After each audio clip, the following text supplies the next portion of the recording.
Hello, today I'm very happy to have Somananda in our interview. Somananda is a spiritual yogi and practitioner for the past 20 years. He has lived and studied with his teacher in India and Thailand for several years. He's the founder of the Somananda.org, the renewed international school of spiritual yoga, tantra, and meditation. Somananda is teaching across the globe on many continents, and thousands of people have benefited from his authentic teachings of yoga and tantra. Somananda, welcome. I'm very glad to have you here in the interview. Thank you very much. I'm happy to be here. Perfect. We always start with the big question. What is yoga for you, or how would you define yoga today? Well, for me, yoga is something very comprehensive. It is not only a choice of life, it's not only my lifestyle, it's not only what I do on a regular basis. Yoga for me is a very comprehensive way of life, because when I was younger, I was very attracted to spirituality.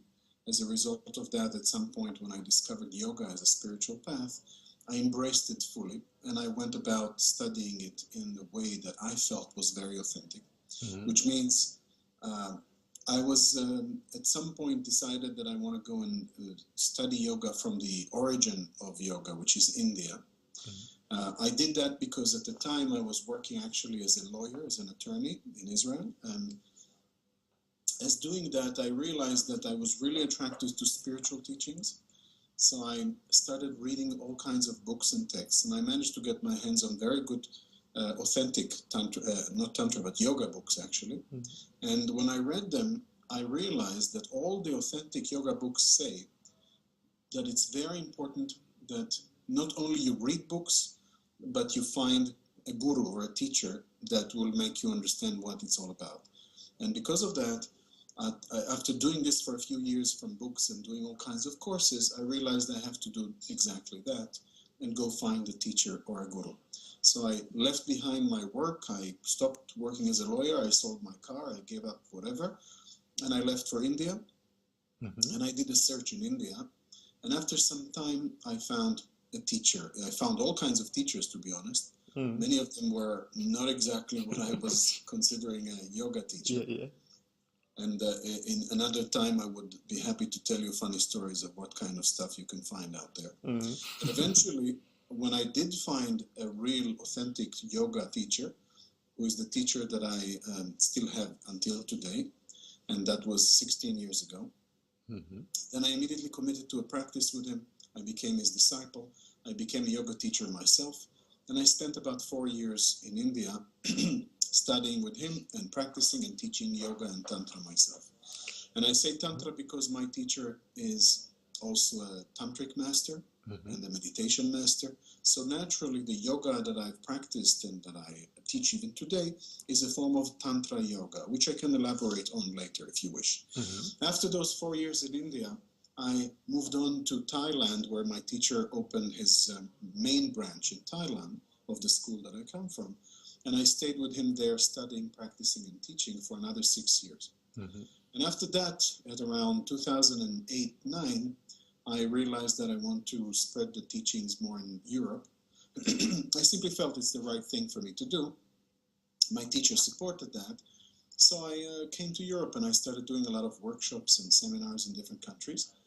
When I was invited one day to teach in Estonia, I really fell in love with the country. And I simply became an Estonian resident. And Wonderful. I've taught a lot in Estonia and in various other countries until today. I'm teaching in South America. I'm teaching in many European countries, in Asia, and basically all over the place, which means a lot of traveling, but at the same time, it's a great pleasure to share this knowledge. So that was a bit of a summary of what is yoga for me and my background. Wonderful. Now you make me very curious. Could you tell us the name of your teacher? Yeah, my teacher is Swami Vivekananda Saraswati. Swami Vivekananda Saraswati, and that's his spiritual name. And he's been as a yoga teacher and a tantra teacher for more than 30 years. Okay, okay. Actually, I saw a picture on your website. I think he's not an Indian guy. Or can you tell us a little bit about his past, where he comes from, just to get a little picture why you chose this guru? Yeah, he's not from India. He's from Europe. Okay. Born in Romania, actually, and he was a student in the university in the good old days. We're talking about the early 80s or even before. And then at some point, after becoming an engineer, already when he was a student in university, he was very attracted to spirituality. And he found a yoga teacher and he started studying yoga and tantra. And after some time, he didn't work as an engineer, as far as I remember, as far as I know his history. Maybe a little bit, I don't really know, but he very quickly went into the spiritual path, and then he continued as a yoga teacher and a tantra teacher in his life. Somewhere in the early or maybe about mid-90s, I think it was, he went to India himself, and then he became a disciple or a student of one of the Indian gurus that he found in India, who was a well-known spiritual figure. And after a while, he became a Swami. He became part of the Swami order in India, where he got his spiritual name, Swami Vivekananda Saraswati. And since then, he had kept on teaching. I met him in India very soon after he became a Swami himself, and I started studying with him. I knew him from the beginning as a Swami, but of course, that was the time that I met him. But since then, he's been teaching a lot in various countries as well. But mostly, the school was in the beginning in India for a few years. But then he decided that a more fitting location would be in Thailand. And this is where the school of my teacher is still there, Agama Yoga, until today. And it's been many, many years now. Very interesting. And I have to admit, it's kind of different to a lot of other yoga paths I've experienced today. A lot of people doing like yoga teacher training for several months or years. You have chosen to like dedicate, let's say, your life to this path. Let's say provocative. Is it really necessary to do this today, or there are so many speed yoga courses outside? Is it really necessary to go to India to find a teacher, or can I just make this course and get on the same level? It's necessary if a person indeed wants to discover yoga for what it really is. Okay. Which means that, first of all, to really answer your question, we need to acknowledge one important fact. And that is that for most people, there is no real understanding of what spirituality, yoga, or meditation really is. We live in a world today where you have so much information, so much technology. The internet is buzzing with information. People are able to put online whatever they come up with. If it's authentic or not, it's not even relevant. It's overloaded with information. And that makes it that it gives the illusion that we live in a world where all knowledge is a click of a button away, and you can get whatever you want. And that gives a lot of superficiality. Many people do things superficially. And then we have the illusion that if we want, for example, to become more spiritual, to be a yogi, to be a tantric person or something like that, we just do it as if we go to the university or as if we take some course somewhere. And then we learned the information, and now I can declare myself a yoga practitioner. And this is a very superficial approach, because the thing is that most people don't really understand what yoga really is. For example, one of the classic misunderstandings is that most people believe, if you talk to the average person and you tell them I'm doing yoga, most people understand yoga as a form of physical practice, like gymnastics, fitness, calisthenics, or something along those lines. Of course, Hollywood and television and media only confirm this even more to people, because they keep promoting only the physical aspect of yoga, that yoga indeed is some form of fitness. And many people take it like that. They think, I can do aerobics, I can do Pilates, I can do some jogging, or I can do yoga. Depends on my style of fitness. Mm-hmm. And that's how many people think yoga to be. And if you think about yoga that way, then you're right. There's no point in going to India and spending years and whatever. Mm-hmm. You just do a course, and very quickly you can become a very flexible and very physically oriented person. Mm-hmm. But if you do that, you actually did not study yoga at all. What you've studied is some form of physical exercise that perhaps has some connection to the ancient yoga teachings, indirectly or directly, but that's just about it. And this is the biggest problem. Mm-hmm. If we want to understand what really yoga is, and I'm not saying that I have all knowledge or that I am the source of information here. Mm-hmm. Actually, I study from teachers who come from a lineage. And the yoga tradition tells us that actually this is the only way to study yoga. Through a lineage and from teacher to student. A guru will teach a disciple. Mm-hmm. And the yoga practice is not just physical one. The physical part of yoga is no more than 5% of it, I would say. It's actually the superficial part, the outside part of yoga. Yoga goes far, far deeper than that. There are many different dimensions to yoga that most people are not even aware that they exist. And the authentic yoga teachings of India, they come from specific texts. Okay. Yoga doesn't come from some modern invention. It's a very ancient system of spirituality, which some dated to be even more than 6,000 years old. There are even some drawings in certain caves, I believe it was in some areas of India, I can't remember the name right now, where they find drawings of people sitting in yoga positions, and it was carbon dated to be about 6,000 years. So it seems that indeed, this is a very ancient system of practice, which is meant not just to make a person flexible or healthy, or just to contribute to your general fitness status. Yoga is meant, and this is what really it is a system of spiritual evolution. Okay. It is a way to take a human being from an ignorant, and I'm not saying ignorant intellectually, you can be intellectually very smart, but spiritually an ignorant individual, and make that person reach what we call in modern terminology today, enlightenment. You can make a person an enlightened being. And that's what yoga is meant to do.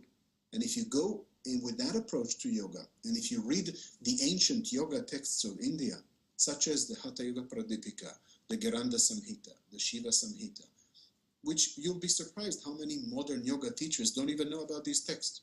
How can you not know where yoga comes from and the original text that's explain yoga? And that's the problem. Okay, now I have to come up with this maybe stupid questions. Where can you get these texts? Is this like really a book which is translated in our language? Can I read this? Yes. Yeah. Yes, these texts are available. They're available in various languages. They have been translated already. Some of them more than hundreds of years ago have been translated to Western languages. And they are accessible. I've got some of them behind me here on the bookshelf. So you can even find them on Amazon.com. The point is that most people are simply not aware of that. And because they don't know that yoga comes from these traditional texts, another one which is very famous is the Yoga Sutras of Patanjali, for example, which is a bit more famous. And these texts are there. When you read those texts, you find out that yoga is a very logical, almost scientific system of self-exploration, discovery, and eventually self-realization. And anyone who takes yoga only for the physical aspect, just to be flexible or just to be healthy, I'm not saying that's bad. It's always good to be healthy.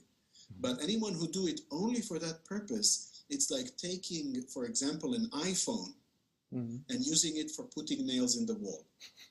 It will work. iPhone can put nails in the wall, but we all know that you can use it for a lot more than that. Absolutely. Good comparison. You have mentioned meditation, and I also feel by myself. I also don't do hatha yoga and I do other like physical things, but I'm very interested in meditation. Um, can you tell me a little bit more about this? Is this like a good way to involve? Yes. Again, it's very interesting that you asked that because it's another common misconception. A lot of people ask me, you teach yoga, what about meditation? As if it is a completely different thing. Mm. And it is not. Actually, meditation is an integral part of the yoga practice and the yoga development. For example, if a person reads the Yoga Sutras of Patanjali, this text that I've mentioned, Yeah. Mm-hmm. you will find that in that text, actually, Patanjali speaks of the different levels of yoga. He calls it the Ashtanga yoga, not the Ashtanga that you know today, which is a very physical, modern adaptation of this name, which is an abusive name in some ways. I'm talking about the original Ashtanga yoga of Patanjali, because Ashtanga means literally from Sanskrit, 8 limbs. The yoga, the 8 stages of yoga. Okay. When he defined yoga, he categorized it, he put it in a system of 8 levels. And in those 8 levels, he describes, and I can tell you all the levels, from yama, niyama, to asana, to pranayama, pratyahara, continuing there for dharana, which is concentration, and then stage number 7, just before the last stage, which is enlightenment, samadhi, which is stage number 8, stage number 7, he calls it dhyana, which actually is meditation. Okay. So according to Patanjali himself, meditation is one of the high stages of the yoga practice. And therefore, in yoga, we integrate meditation continuously throughout the yoga practice, and it's part of your yoga success. You cannot do yoga without any meditation. Okay. Then I have a very simple question. What is meditation? Because I've tried a lot of things, and a lot of people tell me a lot of different things. And I'm kind of confused. I'm not always sure if I do the right thing or if I should change anything.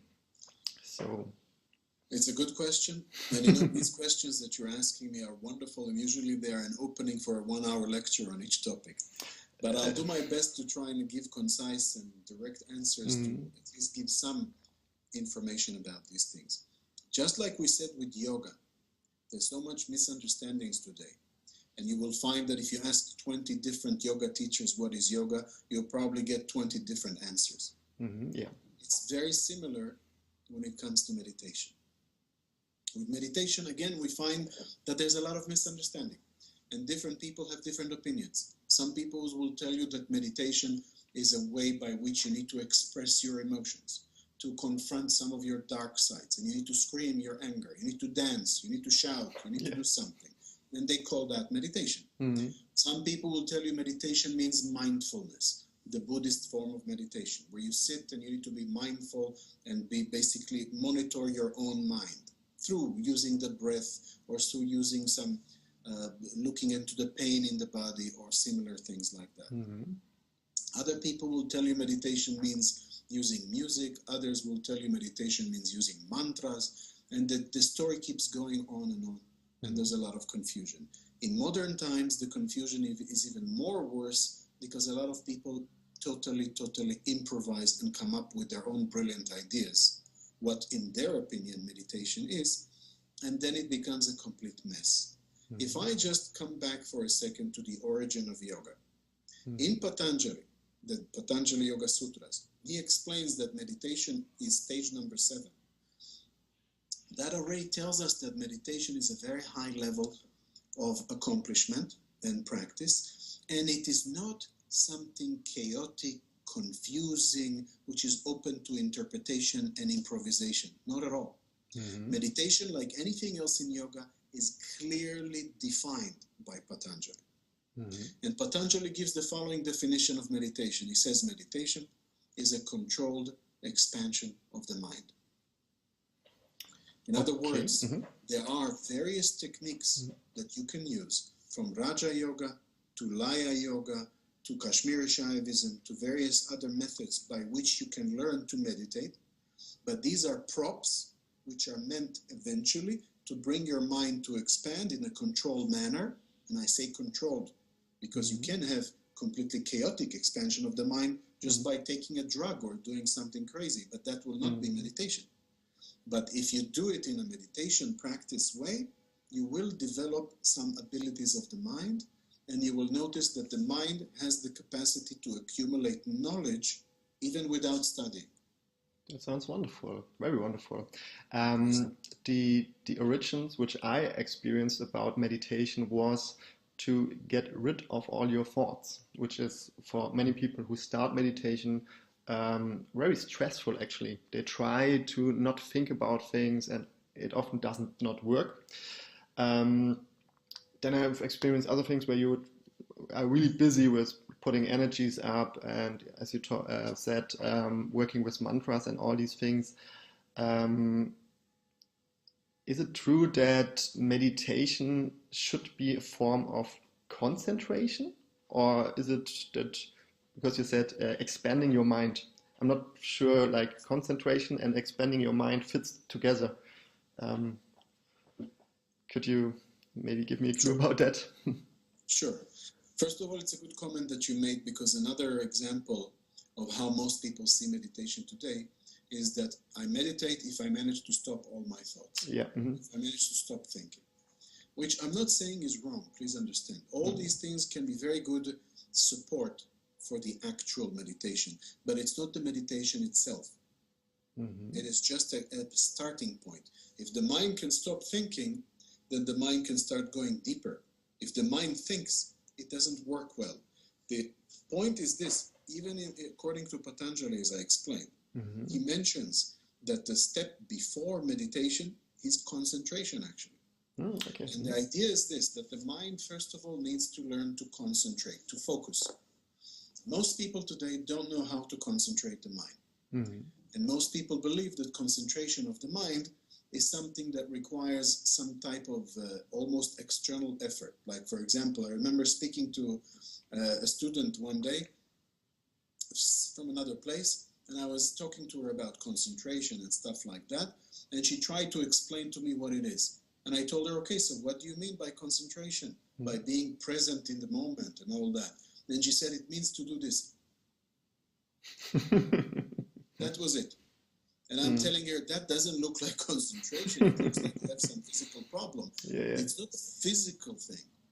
The point is that according to the teachings of yoga, from Patanjali to other great yogis like Matsyendra, Gorakshanath, and other great yogis from the ancient history of yoga, they claim or they explain that concentration is the ability to bring the mind to focus on one point.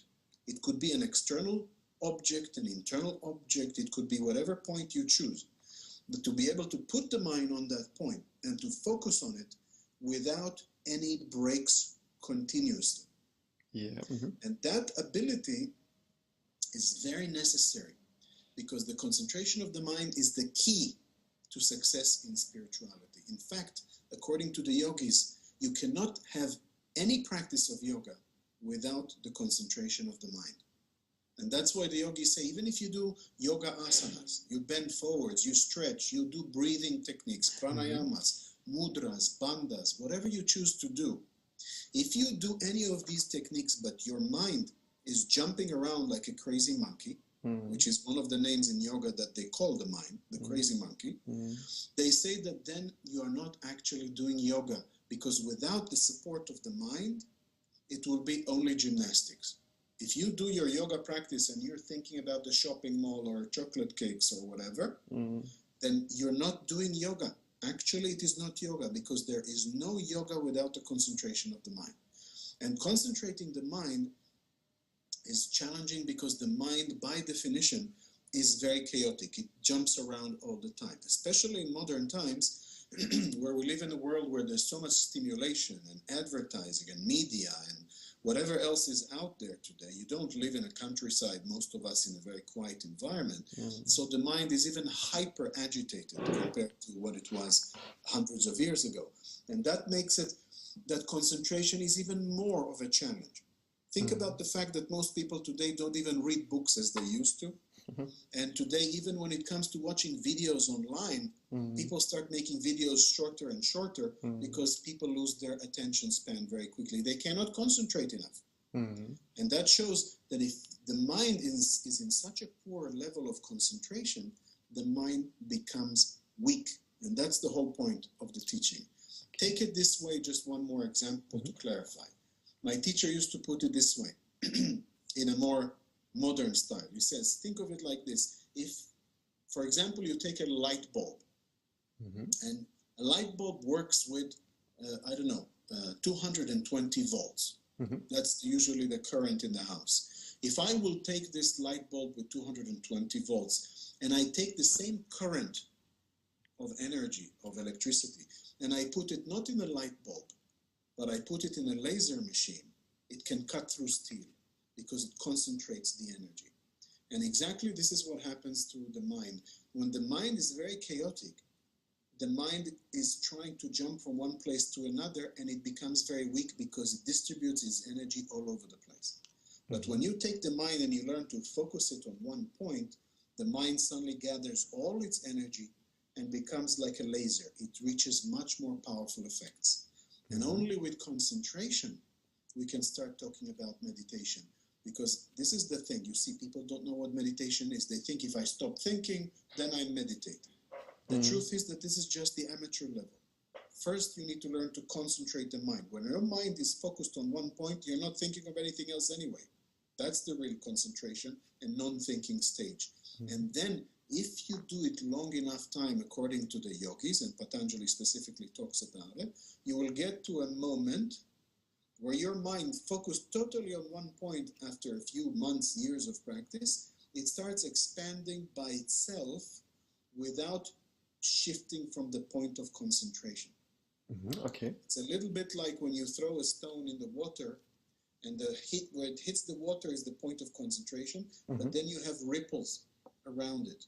Those ripples are the waves of meditation, where the mind expands in a controlled manner without any loss of concentration. And then you are in a state of meditation. It's a bit abstract, I know, for people to understand, but when you start doing the practice, and if you use the right methods, it's not abstract anymore, it's something you experience for yourself.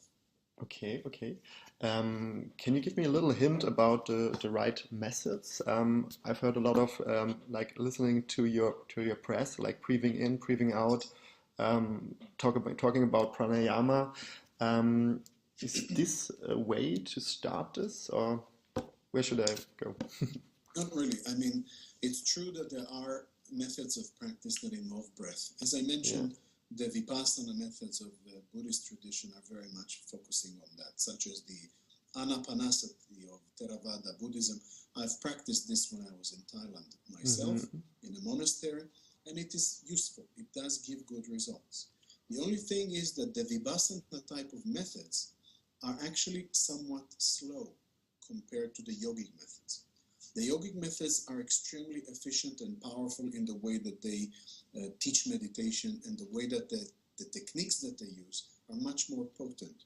And the techniques there's a variety of techniques. We need to understand, first of all, what is the traditional yoga for that. In the Indian history, in the Indian tradition, we find that there were 4 main paths of yoga. There was Raja Yoga, Jnana Yoga, Karma Yoga, and Bhakti Yoga. Those are the 4 paths of traditional yoga. Okay. And in those paths, we find that there have been teachings of meditation, some of them very powerful, especially in Raja Yoga and Jnana Yoga. And I teach Raja Yoga as part of the yoga practices that I teach in the Tantra environment of yoga. And there you find that there are methods by which they teach how the mind can concentrate. There are a few techniques that can be used. There are techniques that you can even use from Laya Yoga and Tantra Yoga, certain mantras and sounds that help to center the mind and create a state of meditation. There are techniques from Raja Yoga where you use a lot the third eye. And there are techniques from other traditions, from Jnana Yoga and other traditions, especially from the higher levels of Tantra, like Kashmir Shaivism, which are even more esoteric and powerful. But that's the whole point. I'm guessing that you probably never heard of any of these things, really. I have to admit, no. That's not a surprise, because this is what I'm trying to say. So many people today talk about yoga freely and this and that, Mm-hmm. and they actually don't even know some of the most esoteric, powerful forms of yoga. Because it's true that with the click of a button today, you can get a lot of stuff on the internet, but it's not easy to get the right stuff. Okay. And that's why you need a guru. You actually need a teacher. Reading books or reading some articles online or watching a few videos is not the way to go. And that's why you do need to spend years to really go deep into the yoga teachings and development with the right guru. And then it won't be just a superficial course. It's going to be a way to change your life and to bring self-realization, development to the human being. Okay, okay. You have mentioned the word like a powerful way of meditation. Today, I've seen. I was also in Thailand on Koh Phangan, and saw a lot of yogis trying to do yeah, like finding powerful ways to expand their mind. You've mentioned it before. Some people taking like drugs. Ayahuasca retreats are very popular. Some turbo meditation on the weekend. Could you like separate the traditional powerful forms from these, let's say, shortcuts today? Or Yeah, yeah. As you said, it's exactly that. These are shortcuts, and they're not even shortcuts that take you to where you want to go. Because the definition of a shortcut is why not take it? Because it gets me there quickly. sure. But the problem is that it doesn't get you there. It gets you somewhere, but not there, not where we want to go. The thing is that we live at a time, as I said, on this planet where people are living a very fast-paced lifestyle. And people have zero patience. People don't have the dedication, the internal commitment to a certain something that will take them higher, because it requires a lot of sacrifice, personal sacrifice. Like, for example, if I'm telling you I used to be a lawyer, and for 16, 17 years now, I've been living, you know, like a yogi, and I'm not making lots of money, and I'm not doing the things that an average lawyer would do. I'm not driving a sports car or whatever. You would say, wow, what a sacrifice. The guy doesn't have a family, doesn't have cars, doesn't have this.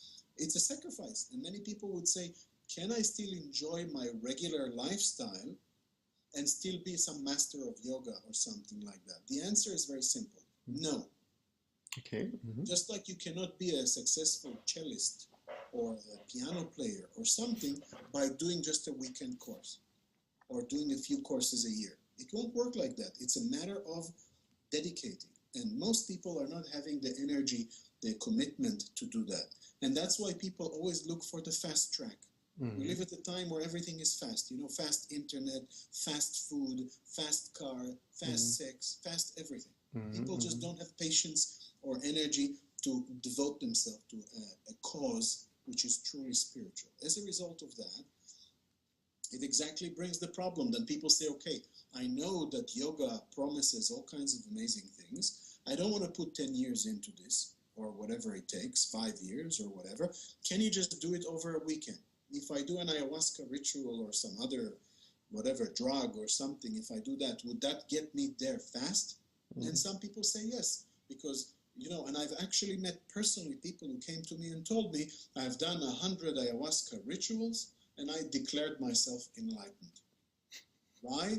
Just because they did a few ayahuasca rituals. And I'm not doubting that they had a strong experience. I'm not against doing rituals or even using ayahuasca if a person feels that this is something very important for them. But at least realize that this is not a ticket to paradise or something. This is simply a use of certain drugs or certain herbs, in the case of ayahuasca, certain plants, that might open up some energy centers in the body, might create some openness of the mind, but then that will never replace a systemized practice. Okay. And that means that you need to let go of these shortcuts and devote yourself to a proper practice. With a proper practice, you can get the same effects and far, far bigger than any ayahuasca ritual, but you get there by your own power and you can get there permanently. And that's the way to develop spiritual shortcuts. Okay, okay. Maybe for the people who have never heard about ayahuasca, I think it's like the most psychoactive plant on the planet. So you have like... Never did research on this to really make that statement, but I do know that it can be quite potent, yes. Okay. But is it maybe a chance for people to get a glimpse of what they could reach without taking drugs? I know it's very yeah, it's very dangerous to say, okay, I can reach it with this shortcut. But yeah, as you said, I think for a lot of people it's hard to decide to go this very dedicated way for a lot of years if they cannot really understand what they will expect then. It's So, a very valid point, and you're absolutely right. mm, First of all, just to answer the second part of your statement or question, people don't have to devote 10 years of their lives to get results. Today, okay. it is possible to actually do courses and do a way of teaching or studying yoga combined with your daily life and with other things, only that then you need to understand what you're doing and follow a teaching that can help you to get to the right place, not to follow teachings which are superficial to begin with. That's why I'm saying, for example, otherwise what I would teach would be useless. I would tell everybody, no need to come study with me, just go to India for 15 years and only then you can get results. But that's not the case, of course. I bring the teachings the way that I've studied them in the West, and I have many students. I've got thousands of students that come to various courses that I do. 1 week course, 10-day course, meditation retreats for 10 days or 1 week, and yoga retreats and so on. And they simply manage to put a very condensed period of time of 10 days or something where they make a lot of progress, and then they go and they take care of their work, family, whatever, and then they come back again. So it still can work as long as the teachings are authentic and it is not some modern improvisation of someone. Because we need to understand yoga authentically, properly from the ancient times worked and guarantees result because those who created yoga were enlightened beings and they knew what system they created. And if an average guy today or somebody who's just very creative decides to create their own style of yoga, with all due respect to the creativity, that's not an enlightened being. And then what you study with that person can be like a Russian roulette. You don't know where it's going to lead. Maybe it will work, maybe it won't work, and it can be very confusing. And addressing what you said earlier, remind me, you were talking about something else. What was it?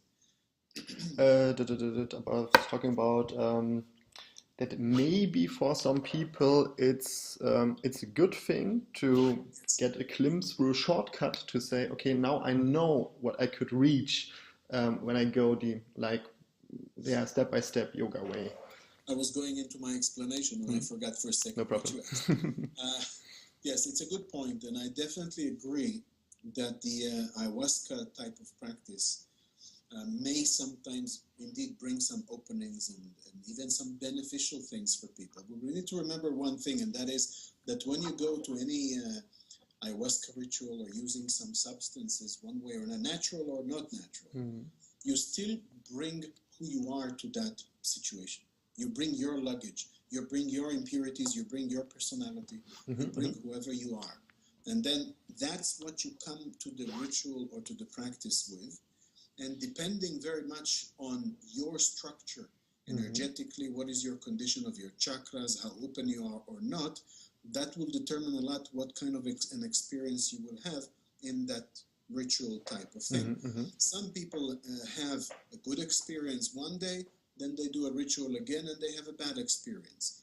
And this is very inconsistent, and it's not always leading to good results. I know personally, and I've even seen cases with my own eyes of people who tried this sort of thing, and in the middle of the ritual, they've had a very negative reaction, a lot of negative stuff coming up, and that's because for them, it was an experience that brought up a lot of their impurities to the surface, and it could even create some kind of a catharsis or some negative experience. Now, why am I telling you all this? Because eventually it is possible theoretically to use ayahuasca or something, but this must never replace a proper practice where you consistently detox your body through yoga practices, purify the channels of energy, open your chakras the proper ways, the spiritual way, do enough yoga, meditation, pranayama, and whatever techniques. And as the years go by and your body builds up and becomes stronger and more fitting for this, then your body can handle bigger and bigger amounts of energy. which Mm-hmm. stronger techniques like Kundalini Yoga and more advanced techniques Mm-hmm. can even take you there. So essentially, those experiences are not really necessary, all this ayahuasca stuff, but at least if a person does want to go there, at least prepare your body for it, do some training for a while, that when you do this ritual or whatever, at least you'll be able to be much more aware of what's going on and use the energy of the plant or whatever to take you in the right direction. Most people, unfortunately, because of the inflation of the ego on the planet today, most people would say, I'm ready. I'm a very clean person. I'm very special. I'm a good person. I don't need that. And I'm ready to go to the ritual immediately. And that kind of an attitude is not humble enough. And it means that the person will experience all kind of chaotic things. Sometimes good, many times not so good. And one thing's for sure, their evolution spiritually is going to stop at a certain level. It's not going to go beyond a certain minimal level. Now you have mentioned a lot of very interesting words. Let's put it like this. First of all, also from your background, that you have some knowledge when it comes to Tantra, can you tell me what really Kundalini is? Because I also experience a lot of people try to do a lot of things to put the Kundalini up. Like this is the goal. And I have to admit, today I'm not really have an understanding what Kundalini is. So, and if it's good to put it really up or to leave it down or something like this. Can you help me with this a little bit? Yes, of course. Let's understand first what is the story of Kundalini. Yeah. Because it's a lot of misunderstandings, as usual we see in this field, even with the story of Kundalini. First of all, Kundalini comes from the root word kundal in Sanskrit, which means the coiled one. Because according to the yoga system, they say that in the root chakra of the human being, somewhere in the bottom of the spine, there is an energy which is extremely powerful. It is like a cosmic potential, this energy, and it is coiled. The classic yoga tradition presents it like a snake, which is wrapped around itself 3.5 times with the tail in its mouth. And this is a symbolic representation of an energy which is a potential, but for most people it is not active. It is not active because nature makes it so, because that energy is not supposed to be active unless the person's body is ready for it. It's something which is there as a potential, but when you spiritually develop enough, it is possible to do techniques that Kundalini will wake up and then will become active, but only when the person is ready.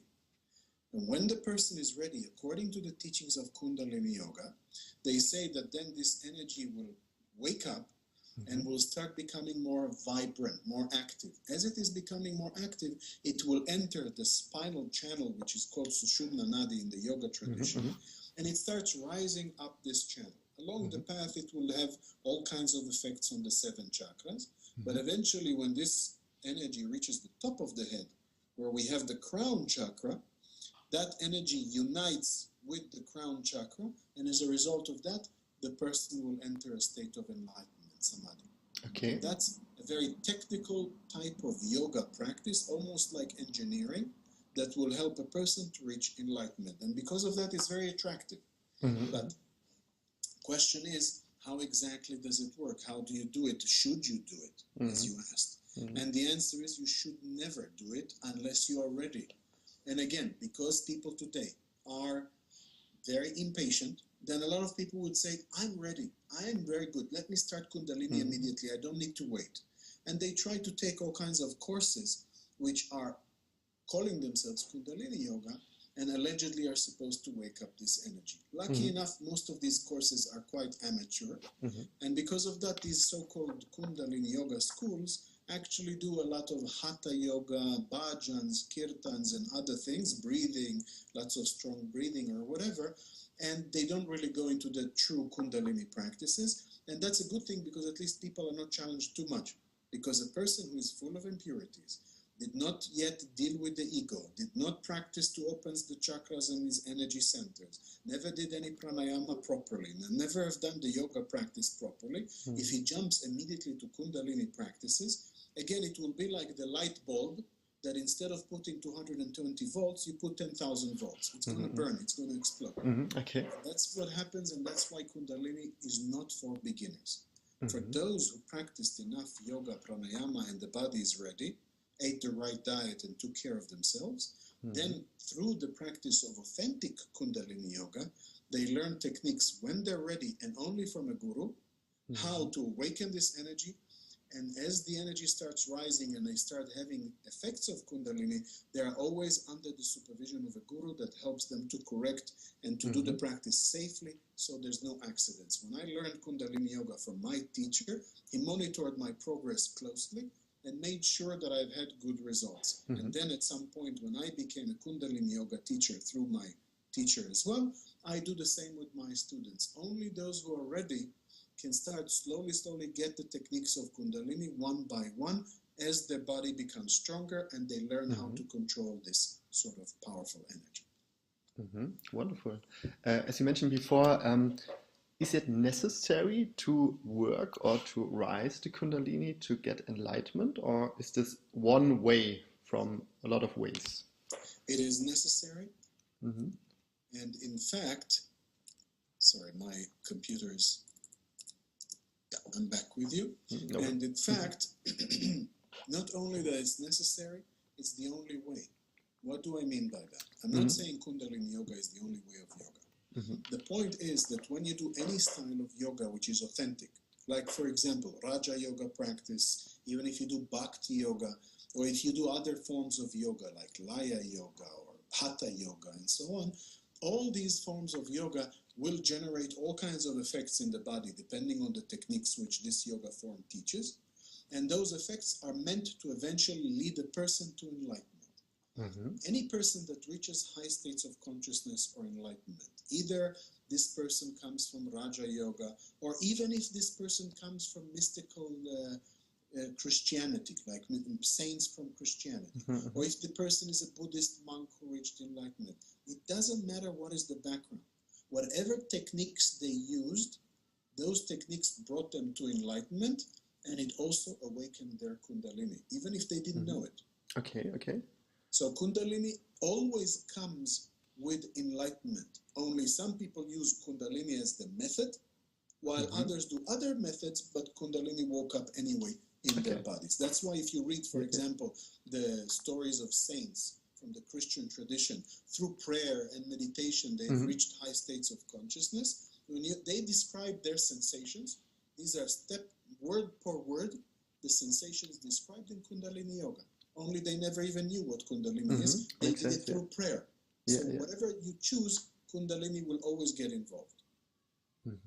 Wonderful. That makes sense. And it's actually the first time I get like a comprehensive picture about the word Kundalini, because as you said, there are a lot of confusing definitions, and what I've experienced, I was really not sure if what people are doing, if this is the right way to, or I'm not sure if the goal they're striving for is the right goal. I would love to talk more about this. However, we need to look a little bit on the watch, and there's one big topic which people in yoga or spiritual people talking about all day long, and you have mentioned it before. It's the karma.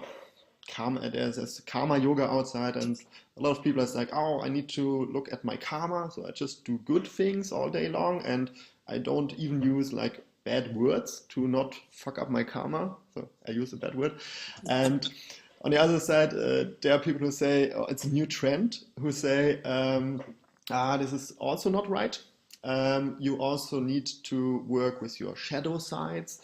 You need to accept your bad sides, your bad karma, to transform it. And I think it's not just me. I think a lot of people are confused. What is right? What are trends? What is marketing? Please give me a little bit about this. Would be very happy. Again, it's a very big topic, like many of the teachings of yoga. It is part of a yoga branch or yoga path, which is called karma yoga, one of the 4 authentic forms of yoga. And here there is, again, as we see in many topics of yoga and spirituality, a lot of confusion and misunderstanding. Again, people refuse to go to the source, to study the teachings themselves, and everybody speculates from their own opinion, which leads to the confusion. If we want to understand what karma actually is, we need to understand the word. The word karma, which comes from the root word kri in Sanskrit, means action. Therefore, this is the yoga of action. In other words, there is a universal law which is known in all aspects of reality, including even in science, in physics, in chemistry, in biology. This law is known, which is called the law of action and reaction, the law of cause and effect. And this is the law of karma. In other words, we always do actions in life, unless you are completely frozen. Everybody acts, and even if you physically don't move, there are still mental actions, emotions, many other things. And all these activities create results, it creates effects. Those are the karmic reactions to everything that we do. According to the yoga tradition, this happens in our lives, and it also happens in our previous lives, because yoga believes in reincarnation. And that's actually the whole reason for reincarnation, according to yoga. It's the karmic mechanism that brings the soul to reincarnate again and again, because it needs to experience the results of its karma, the results of its actions all the time. And that will never end unless a person realizes that karma is not about good karma, and it's not about bad karma.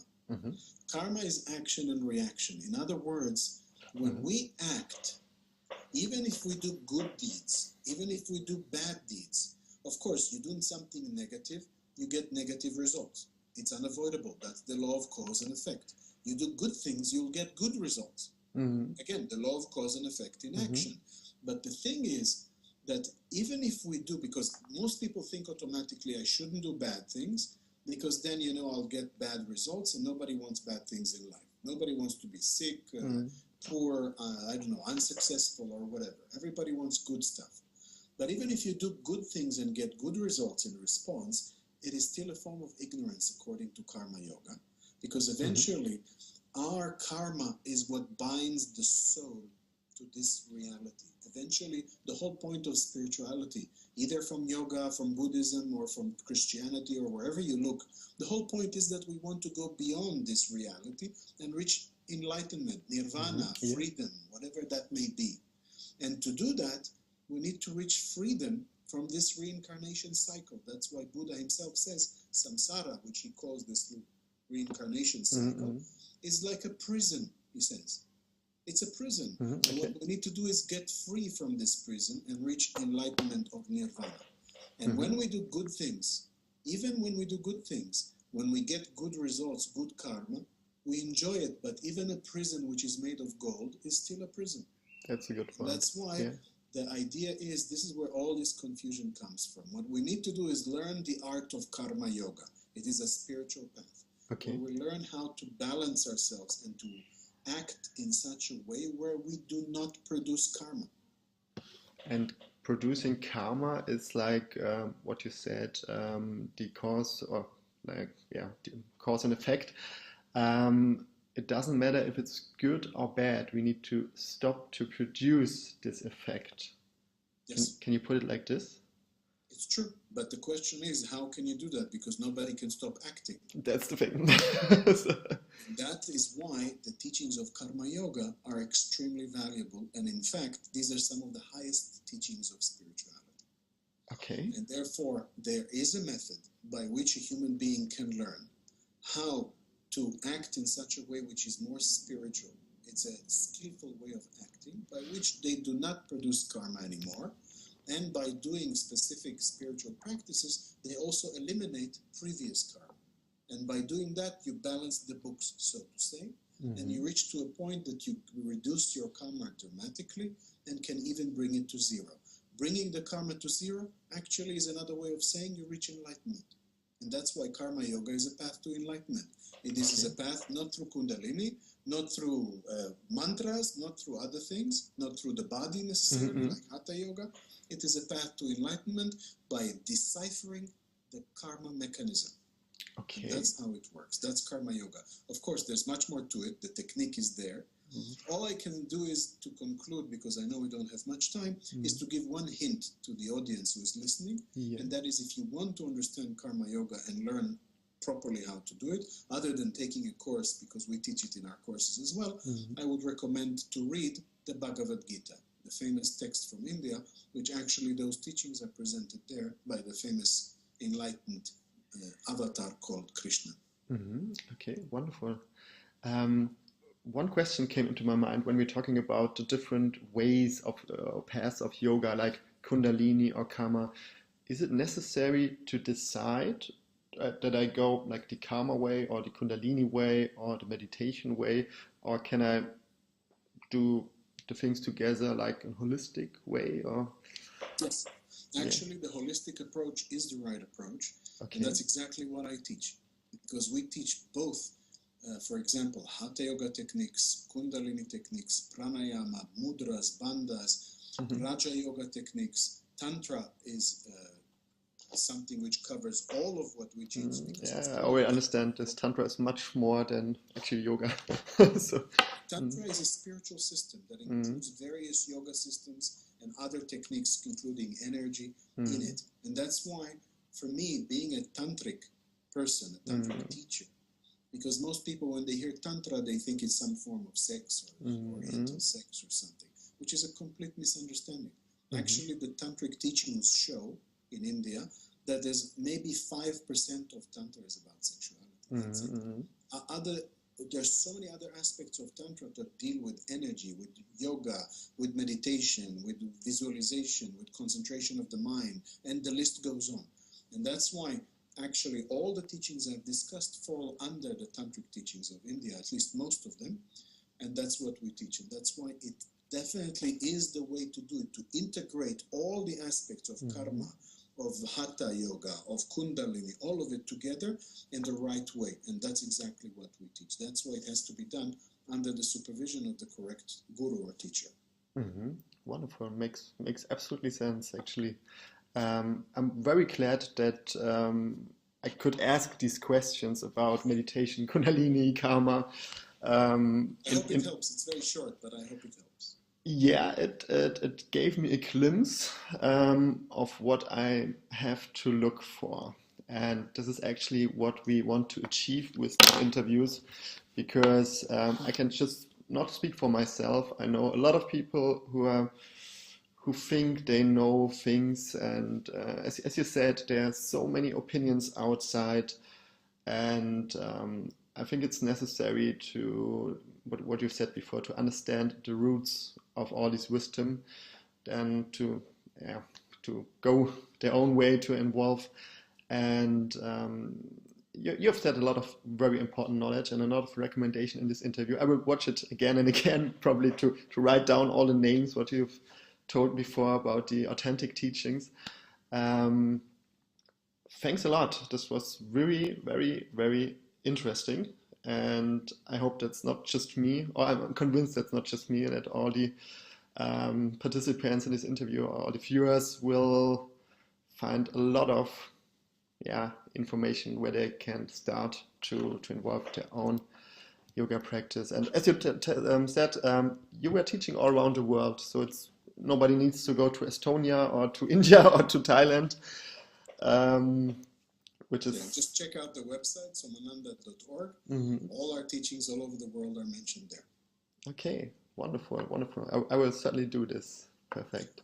Thank you very much. I'm very happy to share this with everyone. I hope it's beneficial. Thank you for the interview. Thank you very much, and have a nice day. Thank you. Bye-bye.